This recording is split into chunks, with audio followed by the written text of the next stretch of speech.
Okay, everyone. Hello, I'm Aaron Simon, and thank you for being here. This actually is a big moment for me. 5.5 years ago, I was taking remedial courses at a community college in southern Maine, and I transferred to Columbia University on a scholarship where I studied at the Earth Institute, environmental topics, and at the Buffett Center at Northwestern University, where I engaged communities in India around water well projects. And this is my site, Brooklyn Memory Project, and it's to communicate the history of environmental issues in North Brooklyn from the oldest generation to the youngest generation. There's a huge knowledge gap. And just for reference, it's about 4 miles east of here, across from the East Village. It's about 180,000 people, and over the past decade, it has gentrified enormously. Millennials are now the majority. This is also one of the most contaminated sites in the entire US. We have 20 Superfund sites, 15 federal, 15 organized by the state, 5 federal Superfund sites, numerous city managed toxic sites, and it's also the location of the second largest oil spill in US history that many people do not know about, which Exxon is still pumping up oil underneath the neighborhood. We also will have 22,000 new apartments by 2019. Much of these apartments will be located on toxic land. And this is an issue because this year it was revealed that 106 buildings were seen to be taking bribes, or Department of Buildings were taking bribes at 106 of these buildings. And this is another issue because of vapor intrusion. What's in the ground can actually rise into the surface of a home. And you can't see or smell it, and maybe 10 years down the line, you might get cancer, and this might be why. The science is still developing on this, but it has developed a lot. And this year, the EPA lowered its standards to safe exposure to parts per billion from parts per million. So the exposure levels have significantly changed this year, and this is something that a lot of environmental consultants don't even know. And this is kind of a example of the transformation. You have a former plastics factory, which is now a luxury apartment building where $5,000 studio apartments are for rent. This is a former smelting facility, which is now the most popular thrift store for millennials in Greenpoint. And with all of this, Business Insider has named Greenpoint the #1 neighborhood for millennials. It's the setting of Girls, where Malia Obama came to work as a production assistant over the summer. It's the home of Vice and Kickstarter and a lot of other millennial identifying companies. So my goal was to help to bring the commentary, which I've been hearing from the oldest members of my community, to the youngest. And through going to the coffee shops and trying to spark up these conversations with baristas and young people, you often find that they have absolutely no idea, and this is due to real estate full disclosure law, which doesn't require landlords to disclose of toxicity. And this was ruled in a Supreme Court ruling in 2011. I focused my attention specifically on the Newhart Plastic Superfund site in Greenpoint because it's managed by the city and the state. It's multiple Superfund sites within one, and soon it's going to be luxury apartments.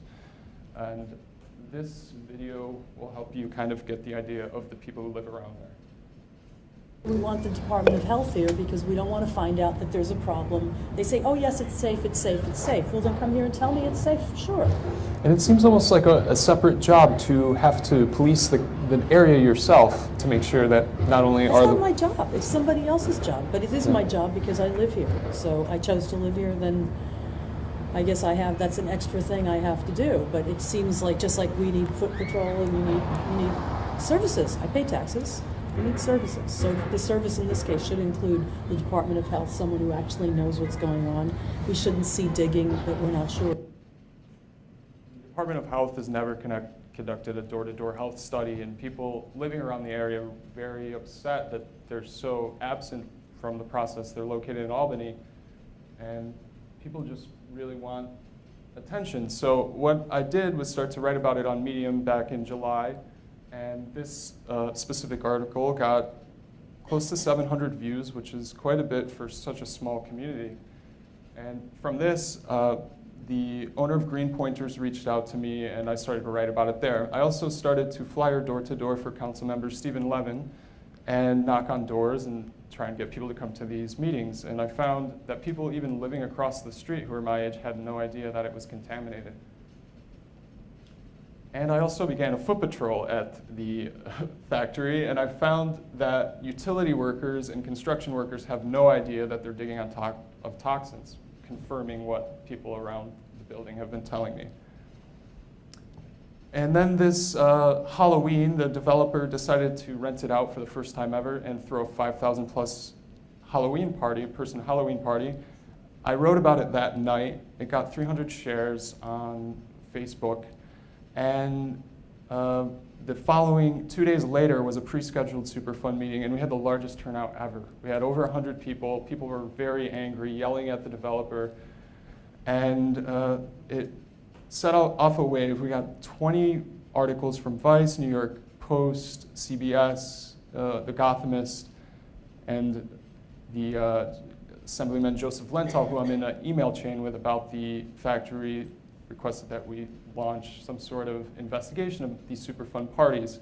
Also, the developers rep, the state DEC approached me after the last meeting and asked for my video content to launch an investigation on their practices at the site. Separately, I kind of became known within the neighborhood as someone who would chase down toxins with a camera, and the campaign manager for Safer Families, Safer Chemicals contacted me to go shame Macy's, which I agreed to. But we didn't have to show up. He sent them our info that we were coming. I rented the camera, and the night before, they came.